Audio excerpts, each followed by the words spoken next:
আপনি কি 2026 সালে কর্মসংস্থানের জন্য ইউরোপের দেশ সার্বিয়া যেতে চাচ্ছেন? তাহলে আজকের ভিডিওটি আপনার জন্য অত্যন্ত গুরুত্বপূর্ণ।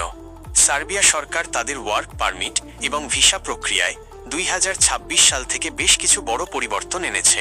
মাত্র 3 মিনিটে জেনে নিন এই বছরের লেটেস্ট আপডেটগুলো।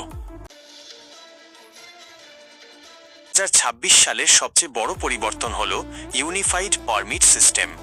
আগে কাজের অনুমতি বা ওয়ার্ক পারমিট এবং বসবাসের অনুমতি বা রেসিডেন্স পারমিট আলাদাভাবে নিতে হতো, কিন্তু এখন এই দুটিকে একীভূত করে একটি মাত্র ডিজিটাল বায়োমেট্রিক কার্ড দেওয়া হচ্ছে।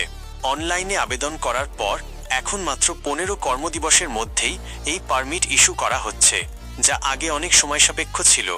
কাজের চাহিদা ও সুযোগ। সার্বিয়াতে বর্তমানে কোন কোন সেক্টরে কাজ পাওয়া যাচ্ছে? 2026 সালের রিপোর্ট অনুযায়ী নির্মাণ শিল্প বা কনস্ট্রাকশন, হোটেল ও রেস্টুরেন্ট ম্যানেজমেন্ট, ডেলিভারি সার্ভিস এবং ড্রাইভিং পেশায় সবচেয়ে বেশি লোক নেওয়া হচ্ছে। বিশেষ করে দক্ষ কর্মীদের জন্য বেতন এবং সুযোগ সুবিধা আগের চেয়ে অনেক বৃদ্ধি করা হয়েছে। প্রয়োজনীয় কাগজপত্র আবেদন করার জন্য আপনার যা যা লাগবে: 1. অন্তত 6 মাস মেয়াদি বৈধ পাসপোর্ট। 2. সার্বিয়ান নিয়োগকর্তার কাছ থেকে কাজের চুক্তিনামা। 3. বাংলাদেশ থেকে ইস্যু করা পুলিশ ক্লিয়ারেন্স সার্টিফিকেট। 4. এবং একটি হেলথ ইন্স্যুরেন্স। সতর্কবার্তা: একটি বিশেষ ঘোষণা, সার্বিয়াকে এখন আর ইউরোপের অন্য দেশে যাওয়ার রুট হিসেবে ব্যবহার করার সুযোগ নেই বললেই চলে। বর্ডার সিকিউরিটি অনেক বেশি কঠোর করা হয়েছে, তাই যারা শুধু কাজ করতে ইচ্ছুক তারাই সঠিক পথে আবেদন করুন।